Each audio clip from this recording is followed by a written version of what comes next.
Welcome to today's virtual tour of Budapest, Pearl of the Danube, presented by Mariya Fogarasi. Hungary's capital city has long been acclaimed as one of Europe's most beautiful, with its iconic parliament building frequently highlighted on advertisements for Danube river cruises. Let Mariya Fogarasi pique your curiosity and entice you to discover Budapest, where she spent almost 6 wonderful years. If you have any questions throughout the presentation, please use the chat and question answers to send it out, and we will answer them at the end of the program. Here is Mariya now, and Mariya, hi, it is yours now, and you can take over. Thank you, Uma, and thank you for inviting me back once more to speak to your patrons at the. You are a wonderful presenter, and we are always thank you. Love to have you here. And okay, Mariya, I'll let you talk. All right. So good afternoon, everybody. My name is Mariya Fogarasi. Although you should know that if we were to be in Hungary, the last name would be going first, and the accent would be on the first syllable. So I almost sound like a completely different person. I'm Fogarasi Mariya compared to Mariya Fogarasi here. Fogarasi is a Hungarian name. It's my husband's name. I married into it. And we had the incredibly good fortune to land in Budapest in 1995. I was working in Germany when I met my husband, and he was a commercial officer for the Foreign Commercial Service, meaning the Foreign Service. We always think of the State Department, but there are so many other departments involved in every embassy and consulate around the world: Department of Agriculture, the IRS, cultural affairs. And so he was always responsible for commerce, meaning promoting and supporting US business. And in February of 95, we went to Budapest. And we ended up having 5.5 actually fabulous years there. So welcome to my talk. I hope you enjoy it and learn a little bit. And I always start out with the flag of the country. This flag came about just before and around 1848, when the Hungarians rose up against the Austrians, the Habsburgs, who were their, so quote unquote, rulers at the time. And they rose up in a sense, in a way of a revolution. It was not successful. So they modeled the flag on the French flag, which of course had been successful with its revolution, except that they chose the colors red, white, and green. So red standing for strength, and white for virtue, and green for hope.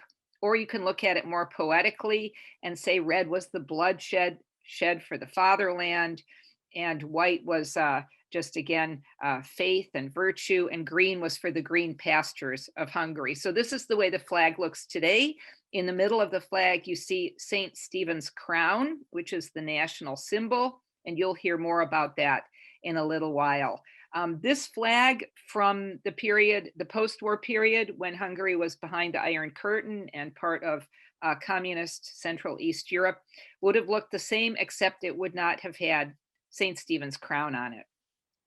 So let's look just for a minute. At the top of my screen, I'm showing you Magyar Ország, which is Hungary in Hungarian. Ország meaning country in the language, and Magyar, the Hungarians are Magyars. That is their people, and so the country of the Magyars, Magyar Ország. So it's Central Europe right here. You couldn't really be much more centrally located.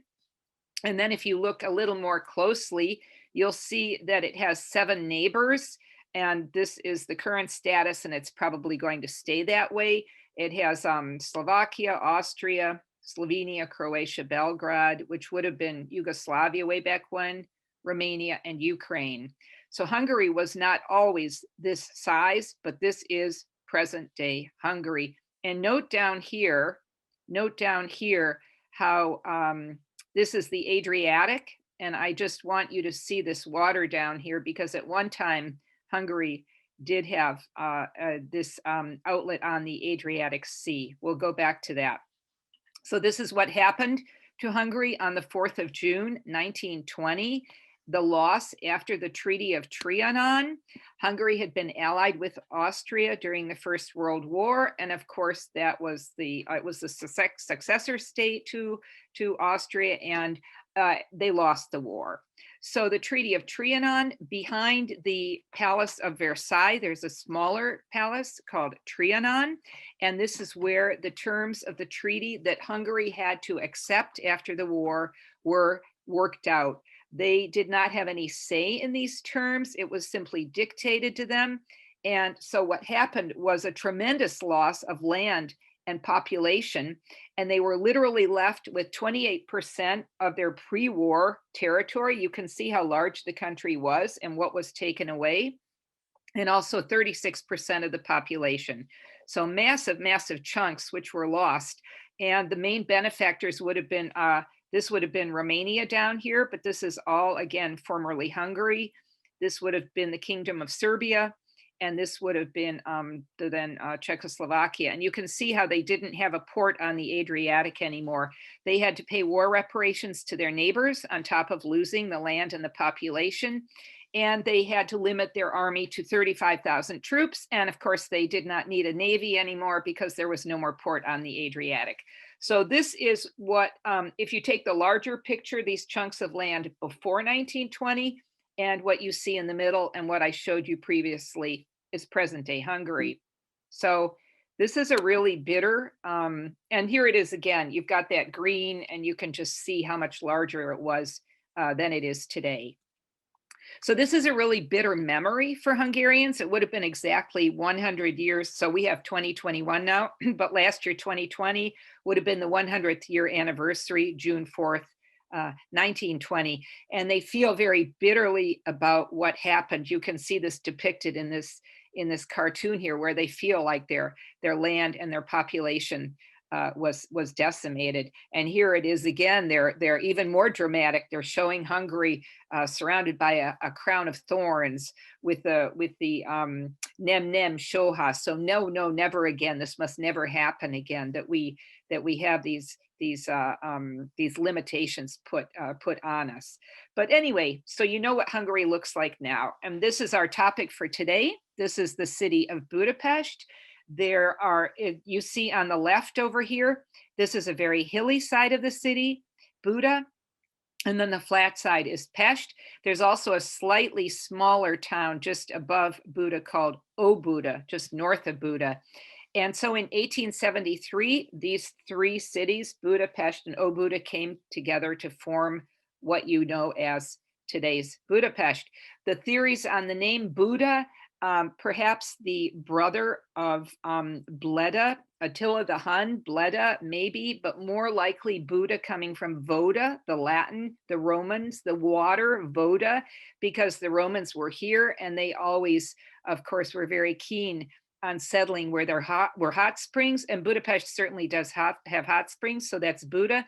And then Pest, more of an ancient Germanic word or Slavic word for oven, so more the industrial side of the city. A fire burning in a cave was one explanation I read of the word. So again, came together. And you couldn't really have the beauty of Budapest without the Danube River.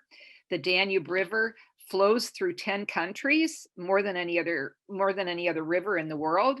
And in Europe, it's the second longest river after the Volga.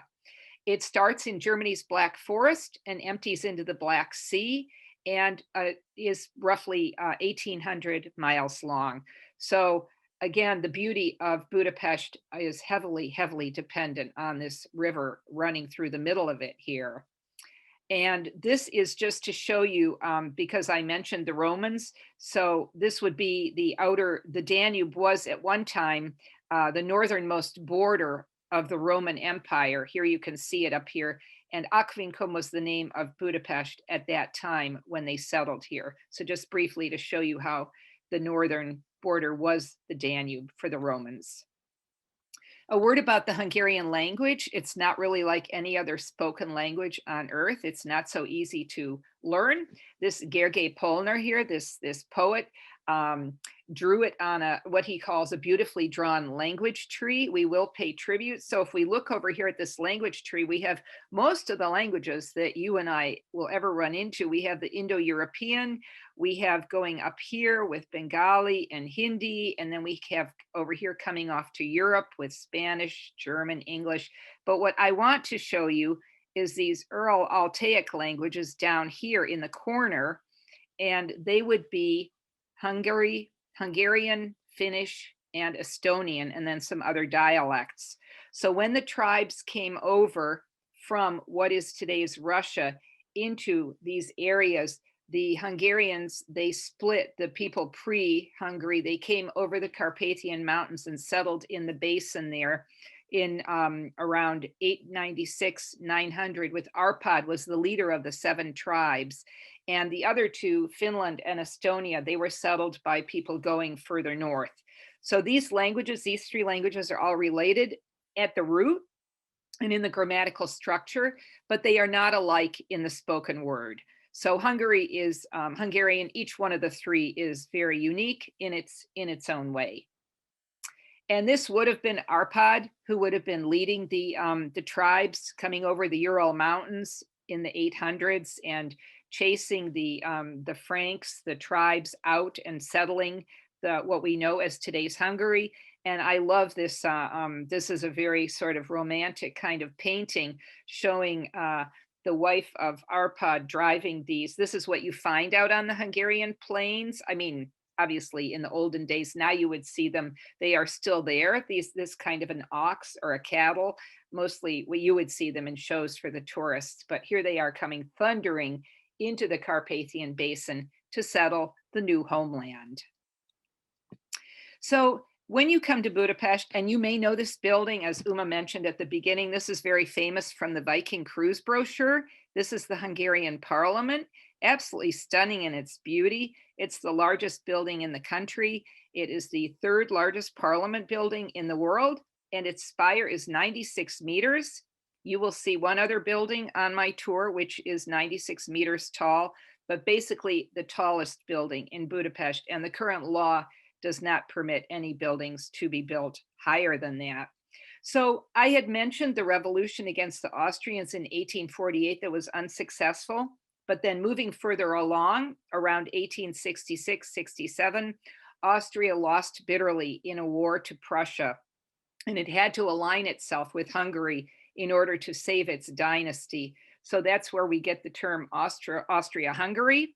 And Hungary was able to have a little bit of autonomy at that point, not full independence, but it was autonomous, and it wanted to show the world its absolutely resources. And so there was a contest held to design this parliament, and the winner was a man named Imre Steindl, who started building it around 1890. And unfortunately, it was finished in 1902. He had gone blind before that time, and he had passed away, so he didn't see the finished product. But he built this absolutely gorgeous neo-Gothic building, and he did design it a little bit on the Parliament in London, if you are familiar with how that building looks. So it's right down here on the Danube, and you can book a tour online, and you should really try to do that if you go to Budapest. So when you go to visit this building, this is some of what you'll see. So it has 691 rooms. It has 10 staircases or 10 courtyards, excuse me, and 12.5 miles of hallways.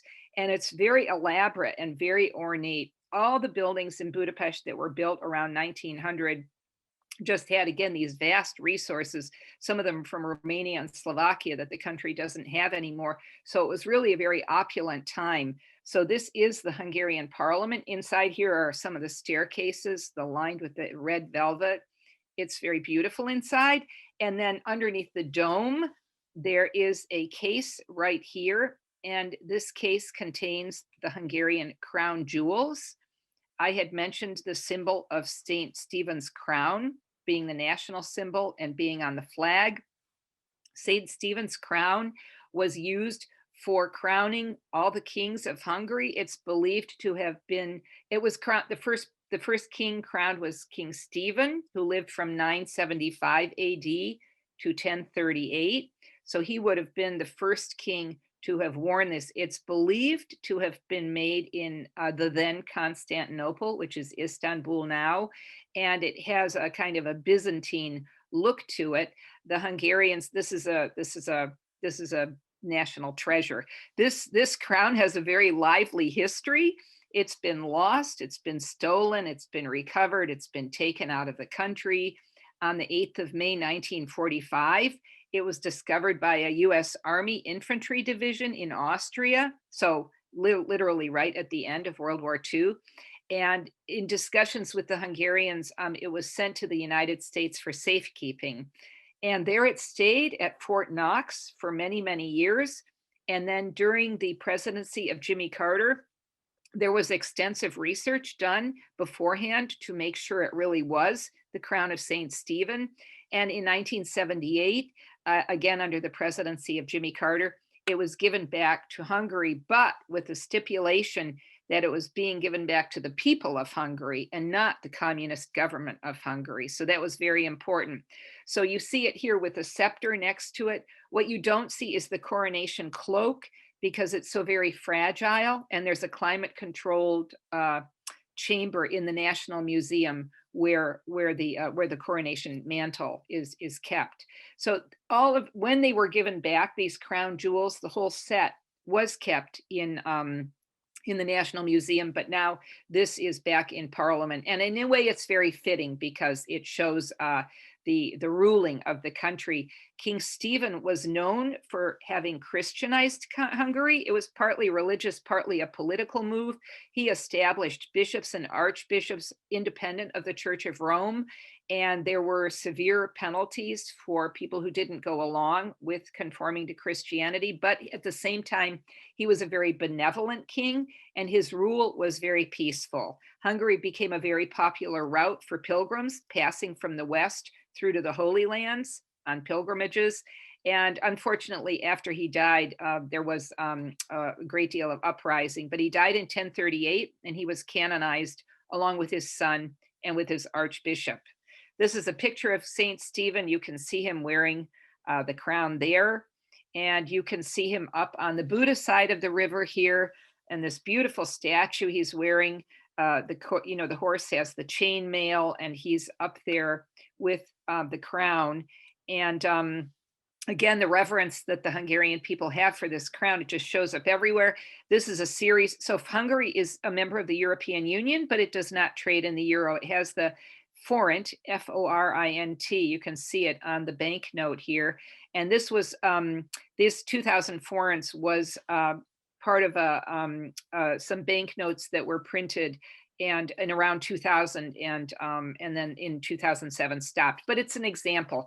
So why the crown is bent on the top of St. Stephen's crown, the cross, excuse me, there's never been, nobody really knows, but there are many theories. Of course, obviously, if it moved around a lot, there's a good chance that the cross could have been bent through that.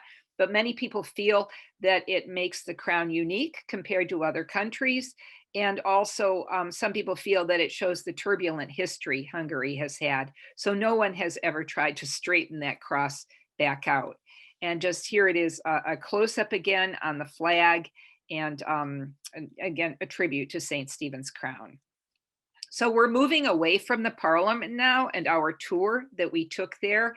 And we're really very close to the Parliament. We see a statue of a man on a bridge made out of tank treads. He's gazing towards Parliament. His name is Imre Nagy, or in Hungarian, it would be Nagy Imre. He had been prime minister in the early 1950s and then became prime minister again and wanted to really, you have to remember that after World War II, Winston Churchill, he went to Fulton, Missouri at the invitation of President Harry Truman. He had been voted out of office, so he wasn't prime minister at that time. And he gave that speech saying that an iron curtain has been drawn across the face of Europe. So Hungary was one of the countries behind the Iron Curtain. And so Imre Nagy, and of course, conditions were harsh compared to what they had been previously, and also to the West. So when Imre Nagy became prime minister again, he wanted to make the lives of the people easier. He wanted to institute some democratic reforms. He wanted to promote the production of consumer goods because basically the East Bloc was all about heavy industry and 5-year plans. But one thing that he wanted to do was he wanted to take Hungary out of the Warsaw Pact. And this was something that Moscow was just not going to allow. And when he made that announcement in October of 1956, obviously Moscow's antenna went up, because if Hungary were to do that, theoretically other countries could follow suit, Poland, Romania, East Germany, and the Warsaw Pact could collapse. So that was the last straw that broke the camel's back. And the Soviet tanks came in, and there was bitter fighting in the city. And the Hungarian, it was a very disorganized resistance against the Soviet tanks, and Hungary just didn't have a chance. Nobody from any other country came to their aid. And hundreds were executed, thousands more left the country. At that time, the city was heavily damaged. And Imre Nagy was actually executed in 1958, a little bit later. No one ever talked about it publicly. He simply disappeared from the history books. And then after Hungary regained its freedom in 1990, his grave was actually found off in some remote cemetery with other people who died in the 56 uprising, and he was given a hero's reburial. But here he is, and he's looking towards the parliament as if to say that I came so close, but not quite. And the tank treads are symbolic of the Soviet might that brought him down. This statue has actually been moved in the last 2 or 3 years since I first made this talk, but I still think it's fitting to pay tribute to him for what he did.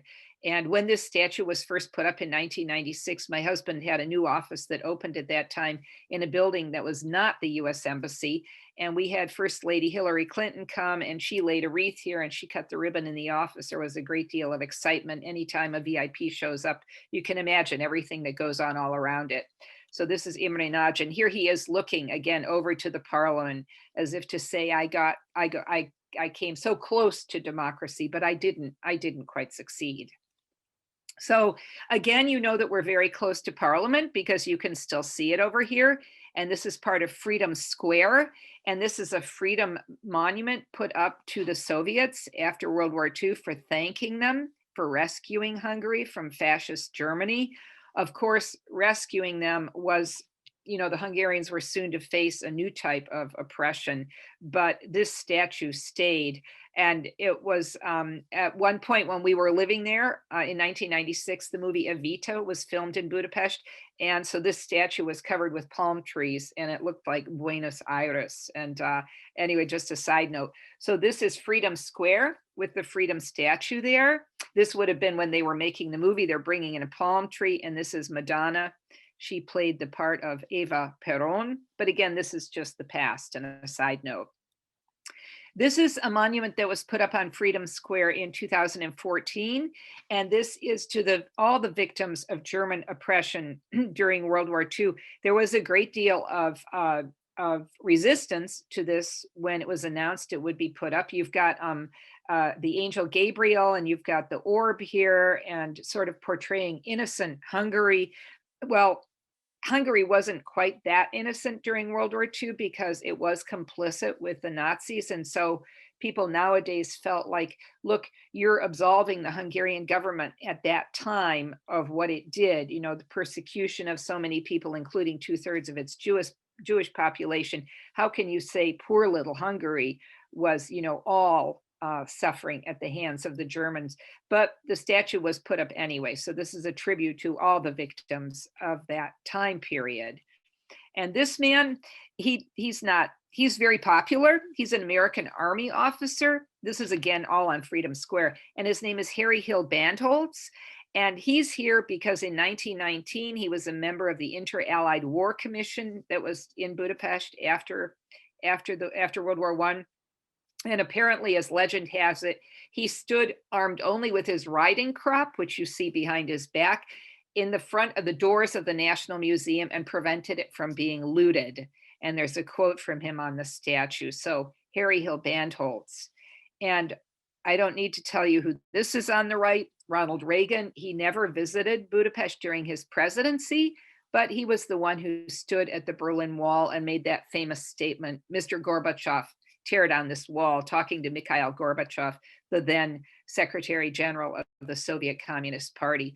So this was unveiled at some point, not when we were living there, but after that. And here would have been at the time Secretary of State Condoleezza Rice.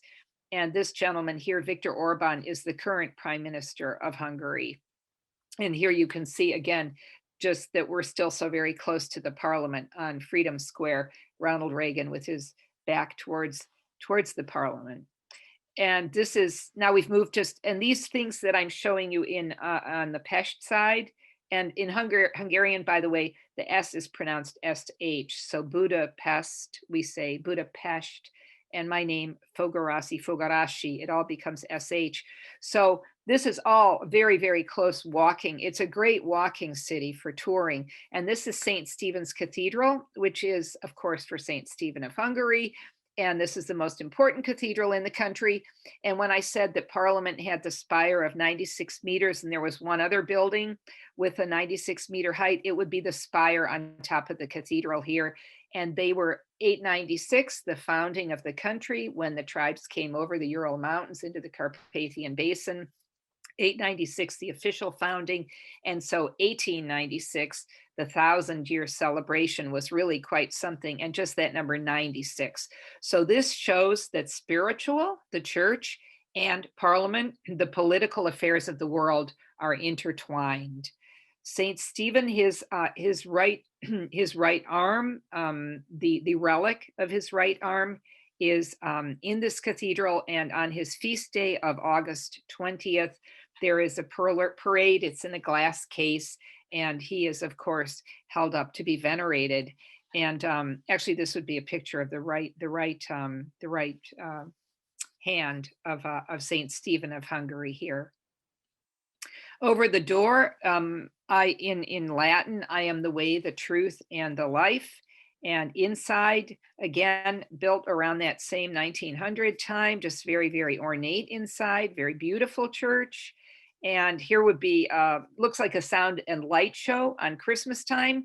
And with that same theme, jumping away for a minute, Germany isn't the only one that has perfected the Christmas market. Although right now everything, of course, is at a standstill. So this would be a Christmas market set up in front of the church. And this would be another nearby one on another square. And a big component of the Christmas market is having something to eat. And these are called langos here, these flat pieces of dough, yeast dough, that are fried in oil. And then you can rub them with salt or garlic, or sprinkle sour cream, put sour cream and sprinkle cheese on them. So that is the famous, there's a picture of langos with sour cream and cheese. Hungary is really a very hearty eating country. So you want to really be ready to try these different foods when you go to Budapest. This would be some stuffed cabbage, where you might get a little container of that at the Christmas market, and all of the meats on the grill, so much choice, and then Christmas ornaments that you could buy there. And so moving just on, now we're coming to and I do have some slides I could not take myself, so I do give credit to the internet for some of my slides. Herons is the national porcelain. It was privatized again after Hungary became a free country. They had been the purveyors to the Habsburg dynasty. And when we lived there, all of this porcelain was out more, well, I don't want to say you could touch all of it, but you could. But I think just so many visitors that they've decided to put it into a case. I did take a close-up. Herons is very close, very well known for the gilding, the gilded edges on the plate. So for today's generation that doesn't really want anything that you cannot put in the dishwasher, it might not be that practical, but they're well known. And then if you can just see here, that little bit of a basket weaving appearance on that plate in the back, it's also well known for that technique. Herons, the town of Herons, is about 2 to 3 hour drive from Budapest to the west. And they're also well known for these animals, and they all have that same kind of painting on them in different colors. So if you ever see these things, you'll know that it's a Hungarian porcelain. and then a hussar, a dancing hussar from the old days. This is Marty Square, right by that store. Marty is a poet, and he's sitting up on the top there.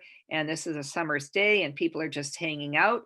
The name of the square is, it's the beginning, it's actually named after him, Marty Square, and it's the beginning of a pedestrian area, and it has a very famous coffee house on it.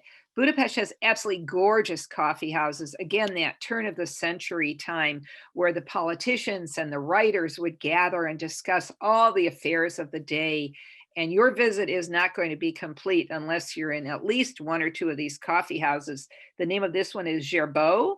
And so inside you can see that chandelier, that sort of Maria Theresia Vienna style, Louis XIV, Rococo, the paneled wood side columns with wallpaper, just very, very elegant, and no end to the delicacies that you can order or try. There is a Gerbeau pastry, but I think I wanted to pay tribute to a different pastry that is served here called the Dobos torte. And dobos means cake in Hungarian, I mean drum, and then torte, tort, like a cake. So Dobos was a chef who wanted to come up with a cake that didn't lose its moisture as much, that could kind of keep in the moisture at that for a longer period of time. So he invented or came up with the Dobos torte using something like 8 to 10 eggs in the cake. And he has between each layer with the frosting, he has ground nuts, which could be walnuts or hazelnuts, something indigenous to Hungary. And then the frosting was buttercream. He had traveled and he had seen what the French could make. And at that time, Hungary had only some kind of a cooked pastry cream that wasn't really that palatable or delicious. So he has buttercream, and now it's been cut into individual slices, but normally this caramel at the top is one layer, again, sealing in the moisture. This would have been introduced in 1896 at the millennial celebration. And at that time, Kaiser Franz Joseph, who would have been the Kaiser or the king in Austria and in Hungary. Remember, we had Austria and Hungary, and his wife Elizabeth might have been, two of the first people to try this Dobos torte. But Dobos became very famous, and he would ship this cake everywhere in Europe in little wooden boxes, and no one was ever able to replicate the recipe. So that's something you could try at Gerbeau Coffee House. And this is with the Marty Square being the beginning of the pedestrian area. Lots of folklore stores here for the tourist trade. It's a lot of fun to wander regardless of whether or not you're going to buy, just to see all the different things on display. We are heading up away from the river now, from Marty Square on a street called Andrassy. This is the Opera House, another circa 1900 building with that red velvet inside and all that golden gilding. And the street that it's on, Andrassy, was named after a statesman. It was declared a UNESCO heritage area, I believe, in the 70s. And it's partly residential and it's partly like cafes or stores. But again, just the design of the building, and it's a very, very stately street.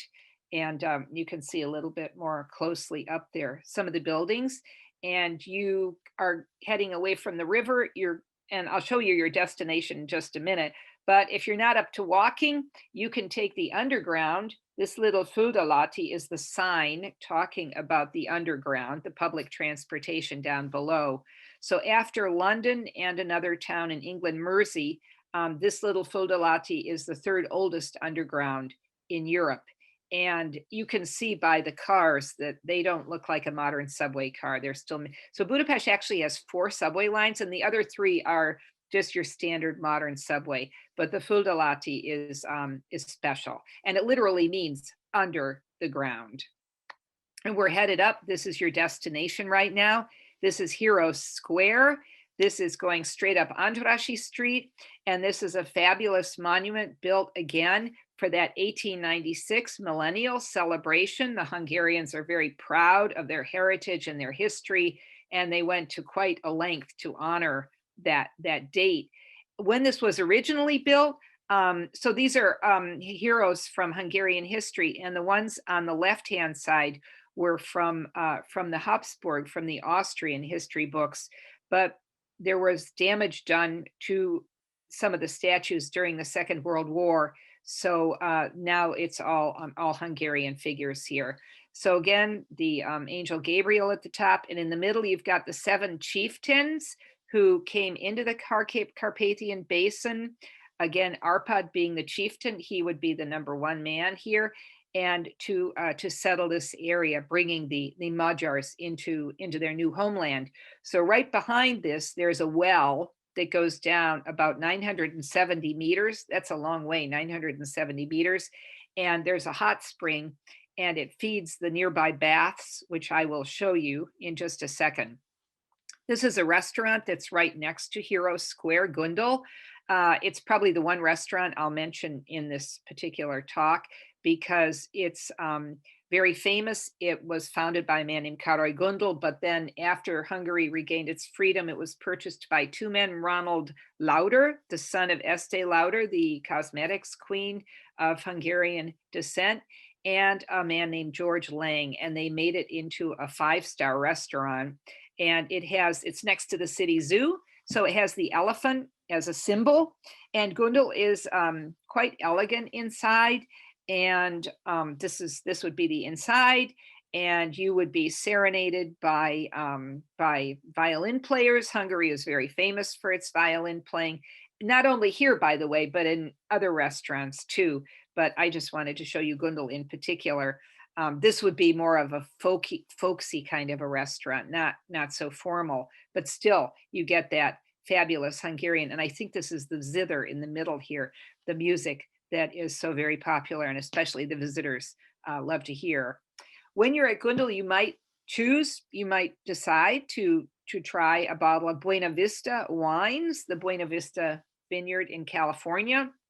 This is a tribute to a gentleman named Augustin Haraszti, who emigrated to the United States, first to Wisconsin and then on to California, and had taken some vines and developed the viticulture, so popularly known as the father of California viticulture, a tribute to Augustin Haraszti there.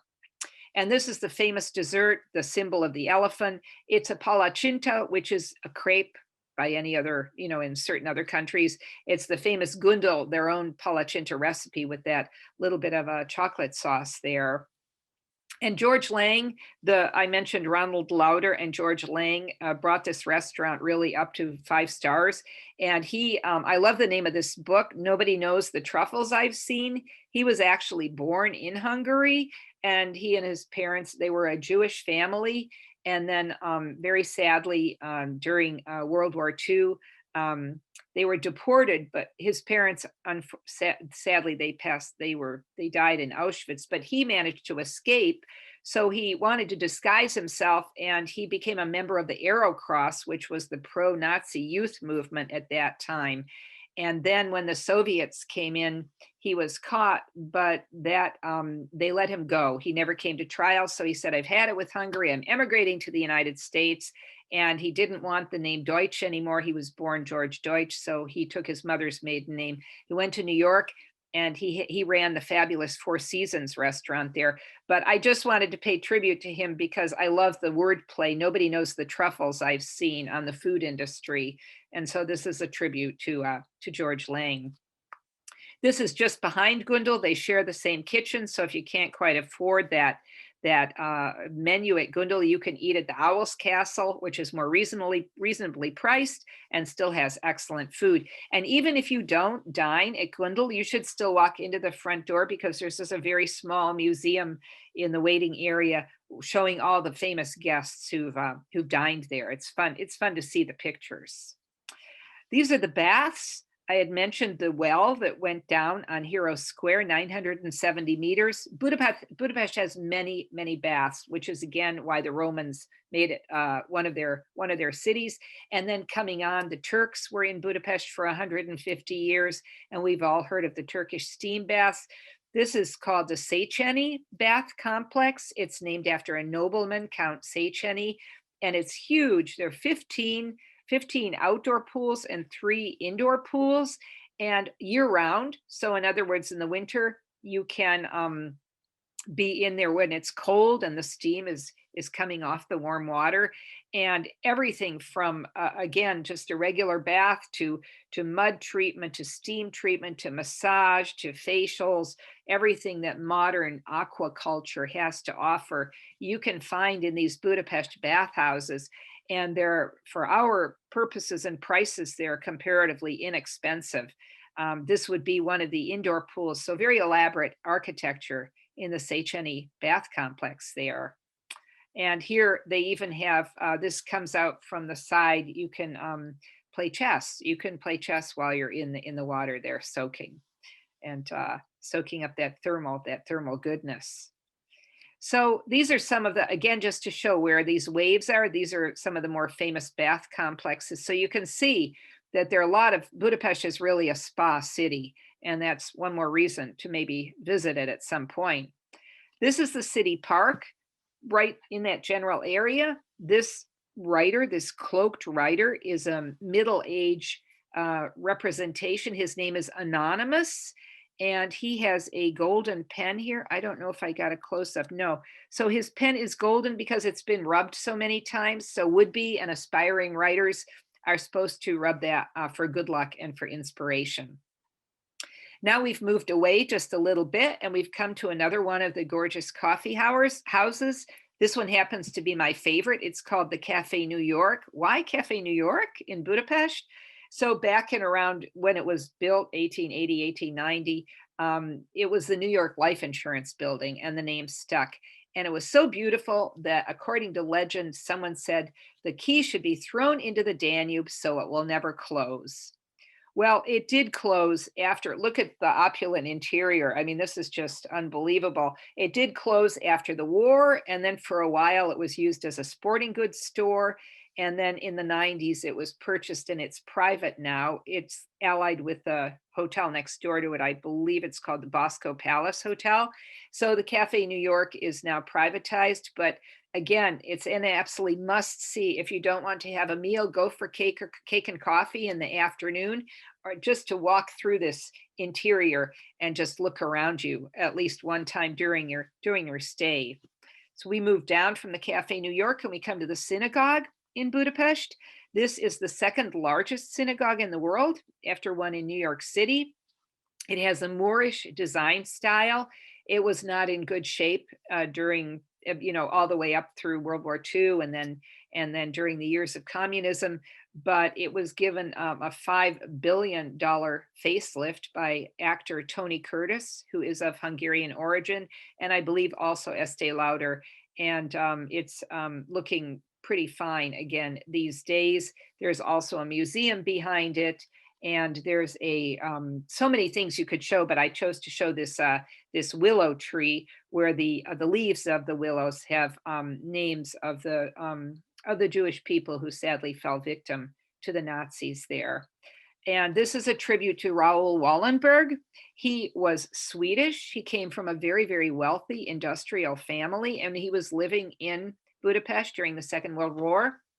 And he was approached by the United States, a humanitarian organization, and they asked him if he could assist in any way helping Jewish people to get out of Hungary and escape persecution.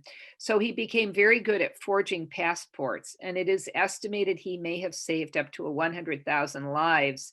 Well, he was invited to a meeting in July of 1945, after the war had ended, a meeting with the Soviets for some reason, and he never ever came back again. And he disappeared. His family moved heaven and earth with all of their finances. They were never able to find out what had happened to him. He was apparently moved around many times to different prisons in the Soviet Union. Obviously, the prisoners could tap to each other, communicate. So there were stories of people who said they had known he was there. But this is a stamp that we issued some years back in the United States. It says humanitarian, and it's a tribute to Raul Wallenberg and the work that he did. This is the National Museum. This would be where, on the steps of the National Museum, at the beginning of my talk, I talked about that 1848 revolution. And there was a Hungarian writer or poet named Sándor Petőfi, or Petőfi Sándor, and he stood on the steps of this National Museum. And he had composed, well, first of all, he was a co-composer of the demands that were made to Austria, to the Habsburgs, that Hungary really wanted. But again, their revolution didn't work out. But he also composed the national poem. So he stood on the steps of this National Museum, and it starts up like with "Rise Up, Hungarians," defending your homeland. And by the time he had finished reading his poem, the crowds were going through the street. This is a depiction of Petőfi Sándor here. And they were shouting, "Free the political prisoners, seize the printing presses," and the revolution was in full swing. Petőfi Sándor is a national hero. So he stood there on the 15th of March. So the 15th of March is one of Hungary's. So Hungary has 3 holidays. I mentioned St. Stephen's Day, where the relic is taken from the cathedral, and that's the highest holiday with fireworks over the Danube. Then we have March 15th, paying tribute to the 1848 uprising and Petőfi Sándor writing and reading his poem. And then we have the 23rd of October to honor the uprising that Imre Nagy tried to lead against the Soviet Union in 1956. So 3 national holidays. This would be the inside of the National Museum. So we're going to cross over to the Buda side now. We've only been in Pest, but we have to decide which bridge we're going to take when we cross the Danube. Budapest has some beautiful bridges, and I'm going to show you, I think, 5 of them. So this northernmost bridge is called the Arpad Bridge. Arpad, the chieftain who led the tribes into the Carpathian Basin. Very plain, not at all ornate. This bridge is more ornate. It's the Margaret Bridge. Margaret was born in the 12th century. Her father was king at the time, and there was the Mongol invasion of 1251, 1252, and her father she was the 9th of 10 children, and her father made a pledge that if he could defeat the Mongols, he would give this child to God. Well, he was successful. So Margaret, at the age of 3, went to live with some Dominican sisters. And there's an island right next to the bridge. This is how ornate Margaret Bridge is here. And this is the bridge. Okay, I'm diverting from Margaret for just a minute, but this is the bridge, the retreating Germans and the advancing Soviets. The Germans were blowing everything up, but Margaret Bridge is back to looking very ornate now. So she went to live with the Dominican sisters on Margaret Island, which is an island right by the bridge now, which is now recreational. It had been previously called Rabbit Island. It was a hunting territory for the kings, but it was named after her. And you can see the nunnery. She had a very harsh life. She wore a hair shirt. She was constantly doing penance. And she was quite young when she died, 1242 to 1271. But you can see the ruins of the Dominican convent, and it says here lived Saint Margaret of Hungary. She was canonized. So this is Margaret Island and the Margaret Bridge. And now this man is, of course, he doesn't really have anything to do with Hungarian history, but this is Peter Falk, who was the very famous Columbo, that bumbling police detective who won all of his cases, always has his cigar with him, and sometimes you see his basset hound. The Hungarians were very keen on this television series, and apparently he has a little bit of Hungarian heritage. So on the Pest side of the Margaret Bridge, you can find this statue of Columbo with his dog. So we're moving further on down the river, and this is probably the most famous bridge if you talk about international. This is the Chain Bridge, Széchenyi Chain Bridge, Count Széchenyi, the nobleman, built in 1949. And look at this picture, this nocturnal picture where the chain bridge. So it's a chain suspension bridge, and it was an absolute novelty, and it brought about great economic and social and cultural advancement for the country. Just that very calm, dignified look to it. And you're looking down now from the hills of Buda at the chain bridge and over to the Parliament, and you can see why an evening boat ride for a tourist would be just something that you might want to do, because it's just so pretty. And so yeah, I put it at the top, a symbol of advancement and national awakening, to be so very proud of this bridge here. This is one of the stone supports of the bridge. When we moved to Hungary, this part here was all covered up because during the communist years there had been red stars, and then they were putting St. Stephen's crown back on the bridge, and that's the way it looks like now. At the two ends of the bridge, there are lions, but you cannot see any tongue in the mouth of the lion. So a whole legend grew out of that, and it claims that the sculptor was so distraught that he forgot the tongues that he threw himself into the Danube. Well, that's not true. And it is true that he didn't put the tongues in there, but when he became the subject of ridicule and people said, oh my gosh, how could you forget that? He said, well, why don't you look at a lion at the zoo? You don't really see their tongues either. And then when the ridicule continued, he said, you should be happy if your wife would have a tongue like that, meaning that she wouldn't be able to talk, right? And anyway, so that's a legend that grew up around the chain bridge there. But and you can walk across it. You can see so you can walk from Budapest or the other way around. This is the Elizabeth Bridge. Franz Josef, the emperor, the Kaiser of Austria and Hungary, had a wife named Elizabeth. So their main home would have been in the court of Vienna, but they also would come to Hungary because they were also king and queen there. Elizabeth was actually born in Bavaria. She was a princess. She was a cousin of Ludwig, who built what we call the fairy tale castles, the Walt Disney Castle, Neuschwanstein. She had a very easygoing upbringing. So it was very, very difficult for her when she came to the formal court of Vienna. Franz Josef was older than she was, and she felt a little bit alienated. She liked to come to Hungary. This bridge resembles Elizabeth, just very sort of elegant in her own elegant way. This is a painting of Elizabeth. She had very long hair. It took forever to do her hair. And it is said that during this time, she taught herself Hungarian and endeared herself to the people. She remains a very popular figure. She unfortunately was stabbed to death in 1898 on the shores of Lake Geneva by an anarchist. So she had a real tragic death, but she's still a very popular figure in Hungary, in Austria, in Germany, a whole slew. Her nickname was Sissy, and there was a whole slew of Sissy movies made in Germany about her life. Now, this doesn't have anything to do with the bridge, but because I mentioned Queen Elizabeth, I wanted to talk about Saint Elizabeth and her legend for just a moment, because her church is at the foot of that bridge.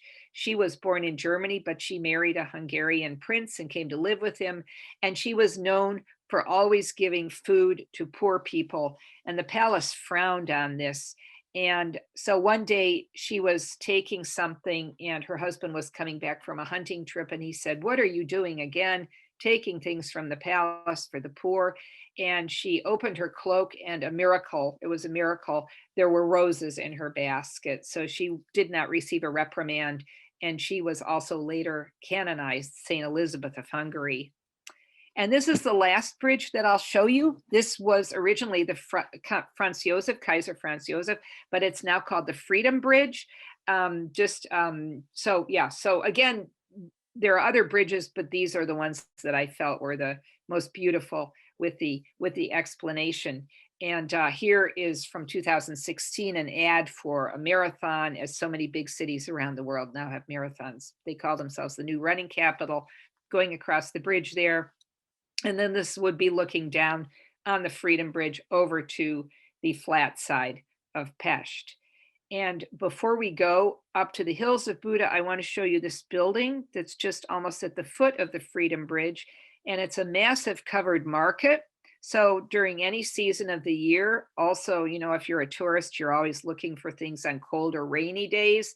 This is a great place to go because it's a huge market hall, and upstairs there are souvenir stands and fast food places for a quick bowl of hearty goulash or, some other Hungarian delicacy. This is the very popular cream, the paprika cream or the goulash cream Hungarians use in their cooking. This is the sausage that the country is well known for. You've got the colors of Hungary wrapped around here.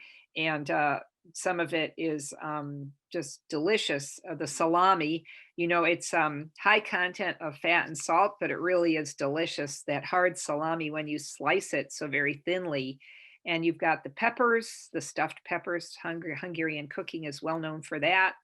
And then liqueurs, unicum. This is a stomach bitter that's very famous.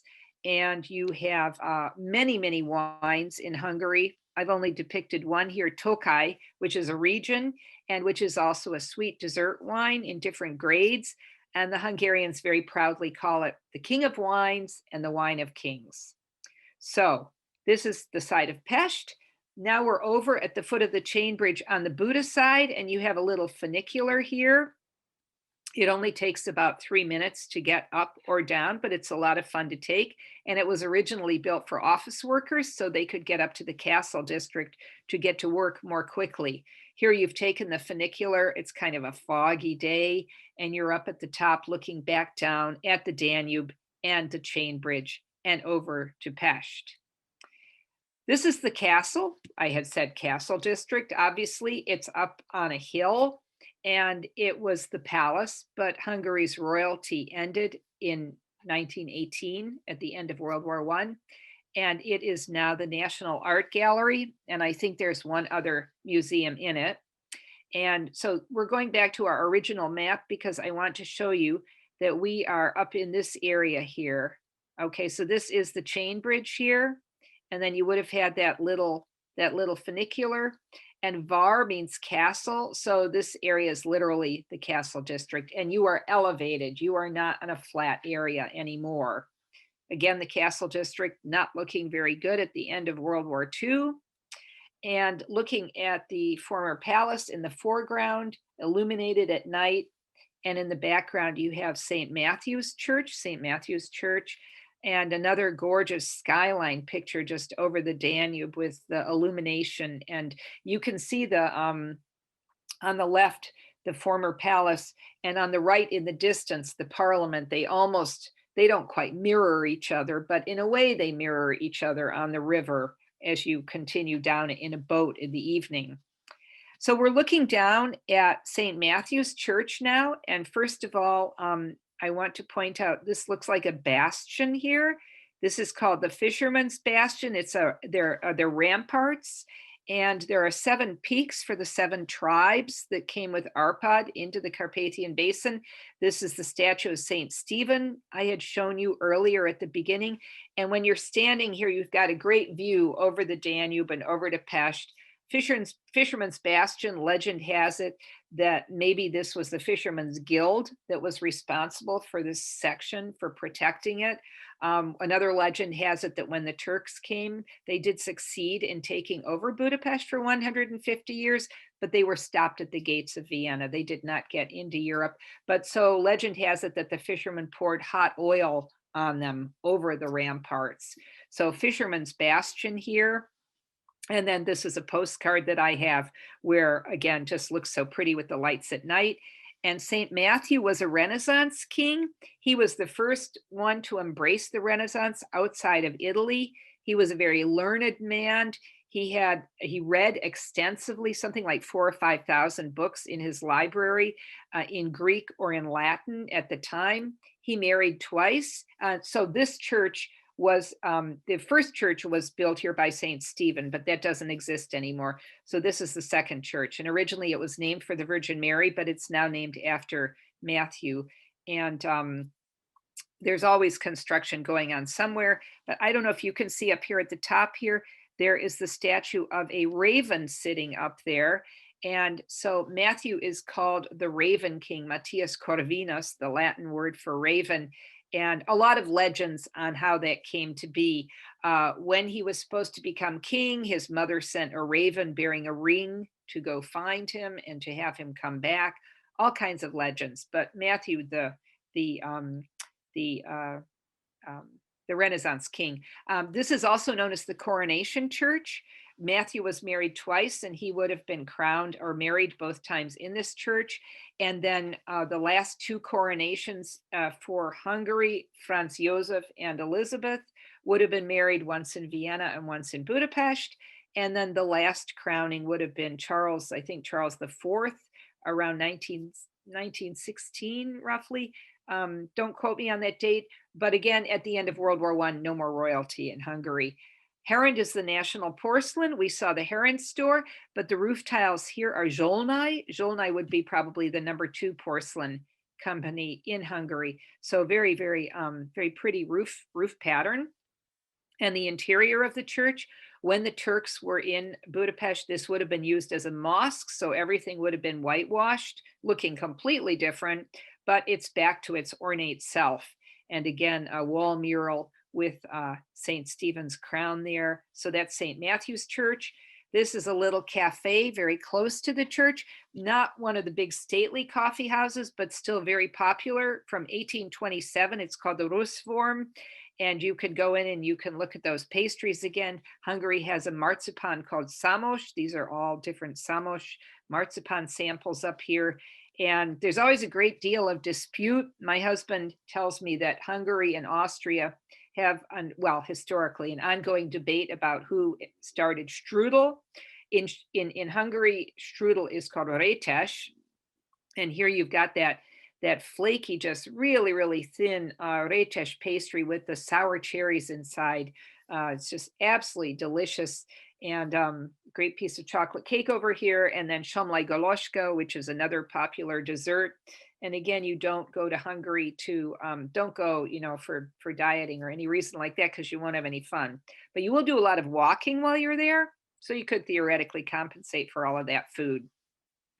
Up near the castle district on the Buddhist side, you've got this statue up here. This is St. Gellard.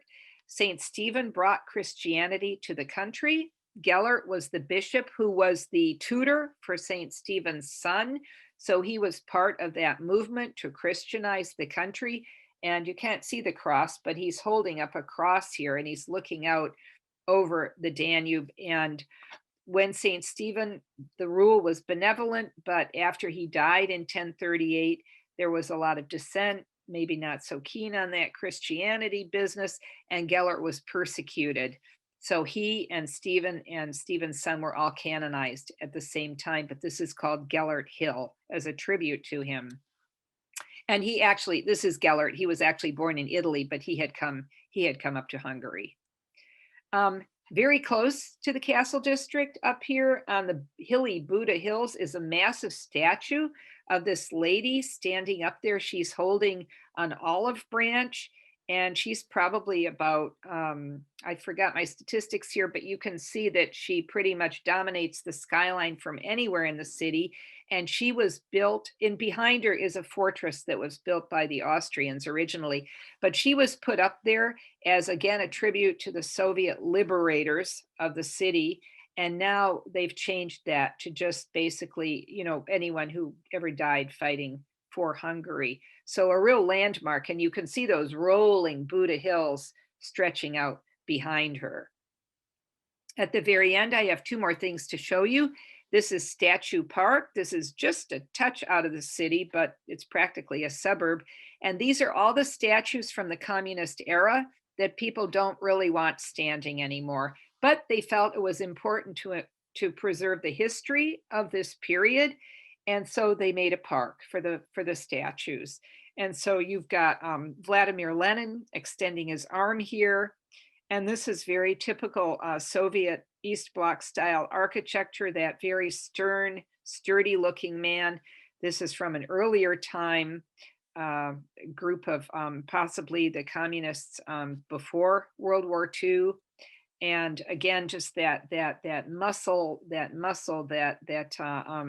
that East Bloc look to it, the workers' paradise, right, is what it was. Marx and Lenin. Marx and Engels, Marx and Engels.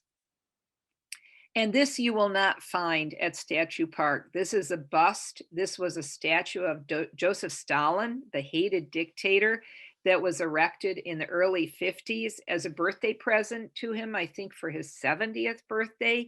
But in the 56 revolution, the enraged crowds toppled the statue. So this does not exist anymore, but And this would have been the original statue, and this would have been in Hungary, where up until that time, if you had one of these very pompous parades for the Communist Party on certain holidays, like we see sometimes in North Korea now on television, this originally would be where all the VIPs would have stood, but that doesn't exist anymore. But an artist recreated his boots.